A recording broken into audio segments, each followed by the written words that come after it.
आज के इस वीडियो में हम चर्चा करेंगे, यदि प्रेम विवाह में एक राशि वृषभ है और दूसरी यदि तुला है तो उनका जो वैवाहिक सहजीवन होगा वो किस प्रकार का होगा।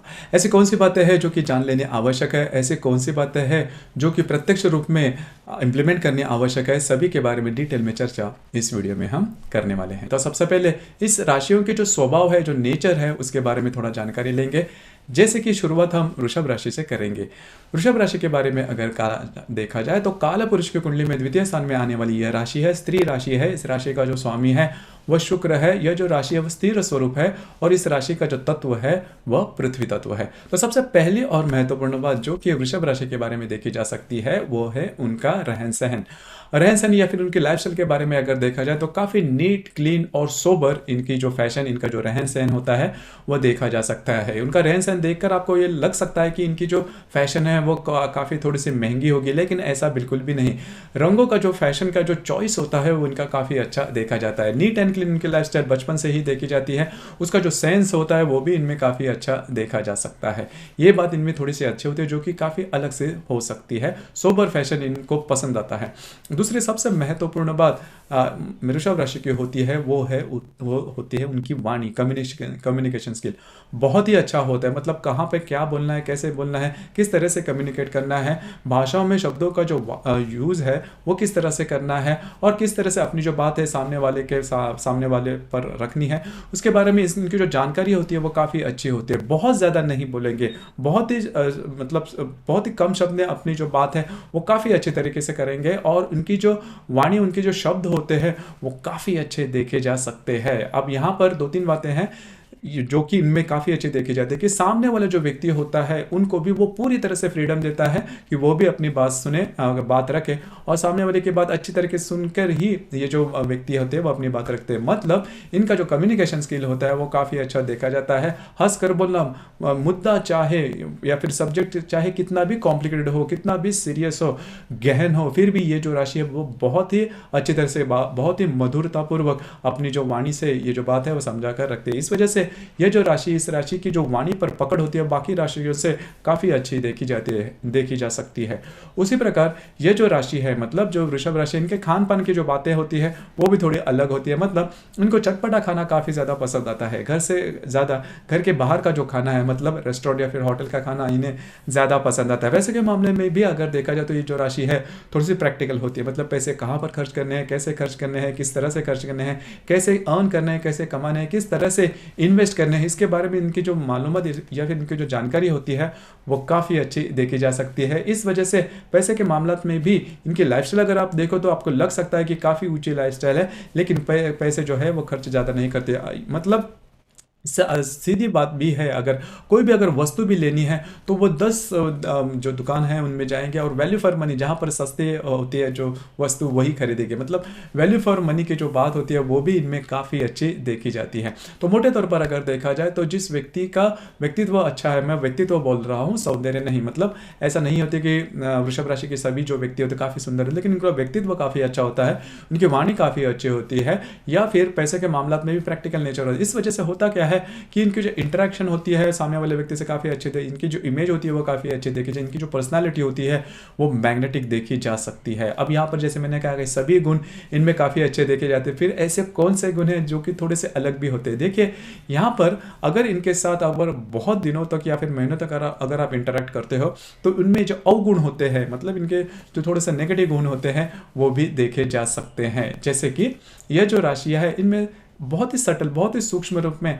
अहंकार होता है। अब ये जो अहंकार होता है वो छोटी छोटी बातों को लेकर होता है, अपनी बातों पर अड़े रहना, अपनी बातों से एडजस्ट नहीं करना, ये जो बातें होती है उनमें देखी जाती है। हालांकि कभी कभी सामने वाले व्यक्ति को ये लग भी सकता है कि इन चीज़ों पर जहाँ पर ये बहुत अड़े हुए हैं या फिर अहंकार दिखा रहे हैं उसका कोई मतलब नहीं, उसके कोई मायने नहीं है, जीवन में इससे कोई फर्क नहीं पड़ता, लेकिन इनके लिए ये जो बात होती है थोड़ी सी बड़ी होती है। तो यहाँ पर इन्होंने थोड़ा सा ध्यान देना आवश्यक होगा। उसी प्रकार और एक गुण जो इनमें होता है वो काफ़ी अच्छा होता है, नृत्य, नाट्य, कला, चित्रपट या फिर संगीत।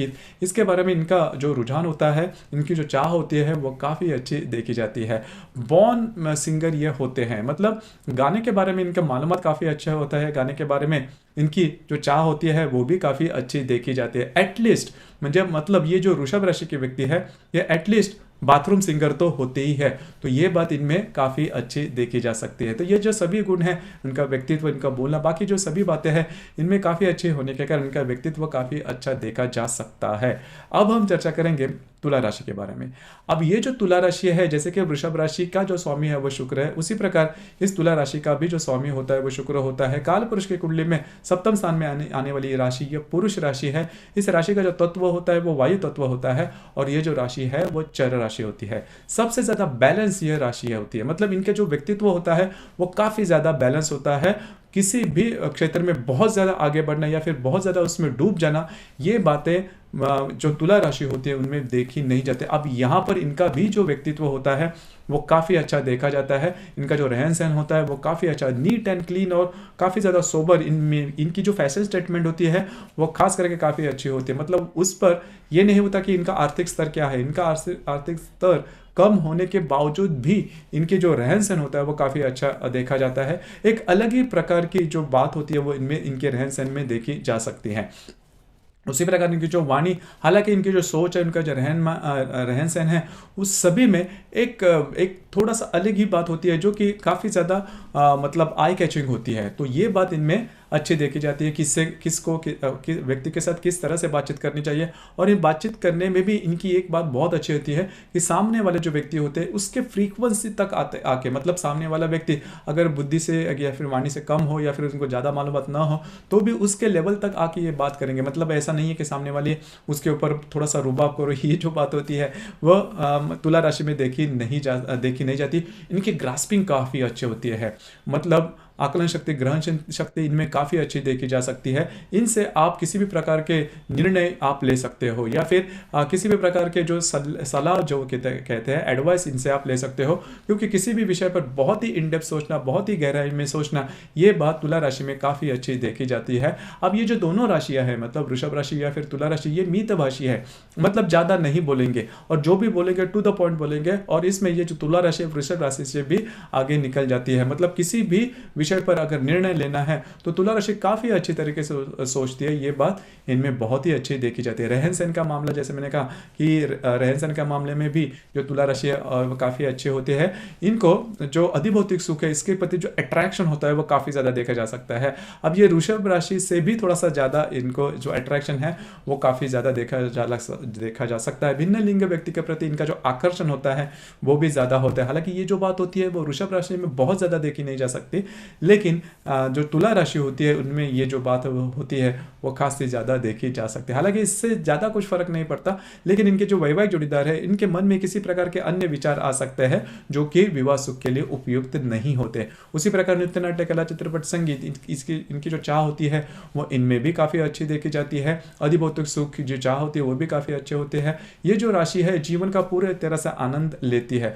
तो बैलेंस राशि है, दुख में बहुत ज़्यादा बह जाना या फिर सुख हो तो सुख का भी बहुत ज़्यादा ये करना, ये बातें इनमें ज़्यादा देखी नहीं जाती। बहुत ही बैलेंस राशि है। और ये जो तुला राशि है इनकी जो पर्सनैलिटी होती है वो काफ़ी ज़्यादा मैग्नेटिक हो सकती है, फिर देखी जा सकती है। अब आपने देखा होगा कि वृषभ राशि या फिर तुला राशि, इनके जो कई गुण हैं वो करीबन सेम है। मतलब तुला राशि के जो भी व्यक्तित्व है वो थोड़ा सा पुरुष के समान थोड़ा ज़्यादा है, और ये जो वृषभ राशि का जो व्यक्तित्व वो थोड़ा सा सॉफ्टर साइड में थोड़ा ज़्यादा होता है। लेकिन दोनों राशि का जो स्वामी है वो शुक्र होने के कारण अधिभौतिक सुख के प्रति जो आकर्षण होता है, इनका जो रहन सहन होता है वो करीबन काफ़ी सेम ही देखा जाता है। तो अभी ऐसी कौन सी बातें हैं जो इसके वजह से इन दोनों में प्रॉब्लम, कॉम्प्लिकेशंस आ सकते हैं। सबसे पहले और महत्वपूर्ण बात जो दोनों राशि में होती है वो है थोड़ा सा इनमें अपनी बातों पर अड़े रहना, या फिर अहंकार वाली जो बात मैंने वृषभ राशि में बताई वो ही तुला राशि में भी होती है। तुला राशि में थोड़ी सी ज़्यादा भी हो सकती है। बस इसी के ऊपर आपको थोड़ा ध्यान देना होगा, क्योंकि होता क्या है कि अगर अहंकार वाली बात होती है तो दोनों में से किसी ने तो एडजस्ट करना ज़्यादा आवश्यक हो जाता है। बाकी की जो भी बातें हैं, मतलब पैसे के मामले में या फिर करियर के मामले में, यदि तुला राशि के मामले में भी अगर देखा जाए तो करियर के मामले में ये जो तुला राशि है वो काफ़ी आगे निकल सकती है। इनमें जो मेहनत करने वाली बात है, हार्ड वर्किंग, गोल ओरिएंटेशन, करेज इनमें बहुत अच्छा देखा जाता है और बहुत ही शांत स्वरूप से अपना काम करती है, जैसे कि वृषभ राशि में भी देखा जा सकता है। और इनका गोल और इंटरेस्ट, और इनके लिए कोई भी जो क्षेत्र है वो निश्चित नहीं है, मतलब किसी भी क्षेत्र, क्योंकि इनका जो बौद्धिक स्तर होता है वो काफ़ी अच्छा देखा जा सकता है। तो इस मामले में मतलब करियर के मामले में, फाइनेंस के मामले में, दोनों राशियों में कभी कभी प्रॉब्लम कॉम्प्लिकेशंस नहीं आ सकते। अब हम चर्चा करेंगे सबसे महत्वपूर्ण बात विवाह के बाद जिसके बारे में सोचना काफ़ी आवश्यक होता है, जो होता है लैंगिक सुख। तो लैंगिक सुख के बारे में अगर देखा जाए तो दोनों जो राशियां है वो पूरी तरह से कंपैटिबल है। मतलब लैंगिक सुख के बारे में दोनों राशियों में किसी भी प्रकार के प्रॉब्लम बिल्कुल भी नहीं आते। मतलब ये जो दोनों राशियां है इनका एक जो बात है कि मितभाषी है, मतलब इस विषय पर भी मतलब लैंगिक विषय पर भी ये जो राशि है वो बहुत ज़्यादा नहीं बोलेगी, लेकिन प्रत्यक्ष रूप में इनका जो सहवास होता है वो काफ़ी अच्छा देखा जाता है। सेटिस्फैक्शन लेवल भी दोनों की काफ़ी अच्छी होती है। लेकिन वो जो मैंने शुरुआत में बात कही कि थोड़ा सा अहंकार, इस पर थोड़ा सा दोनों ने अगर ध्यान दिया तो कोई भी प्रॉब्लम, क्योंकि ये जो राशियां है वो इनका जो रहन सहन है, इनकी जो वाणी है, इनका जो बोलना है, जीवन के प्रति इनकी जो दृष्टि है, इनकी जो सोच है, इनकी जो बुद्धि है, वो काफ़ी करीबन सेम ही मानी जा सकती है। तो दोस्तों ये था दोनों राशि के बारे में जो भी मतलब इनका जो विवाह सुख, प्रेम विवाह का जो सुख होगा वो किस प्रकार का, उस बारे में चर्चा। इसके बावजूद अगर आपको कोई प्रॉब्लम कॉम्प्लिकेशन आती है तो फिर आपकी जो कुंडली है वो देखनी ज़्यादा आवश्यक होती है, क्योंकि जो राशियाँ है वो सिर्फ और सिर्फ चंद्रमा के ऊपर आधारित होती है। हर एक कुंडली में चंद्रमा के अतिरिक्त बाकी 11 ग्रह भी होते हैं, और वो अपने अपने तरीके से कुंडली पर असर करते हैं। वो कौन से राशि में है, नक्षत्र में कौन से योग में है, वो जानकर इसके बारे में कहा जा सकता है। आपको आज का वीडियो कैसे लगा, आपने किस प्रकार से अनुभव किया, नीचे कमेंट बॉक्स में ज़रूर कमेंट करना।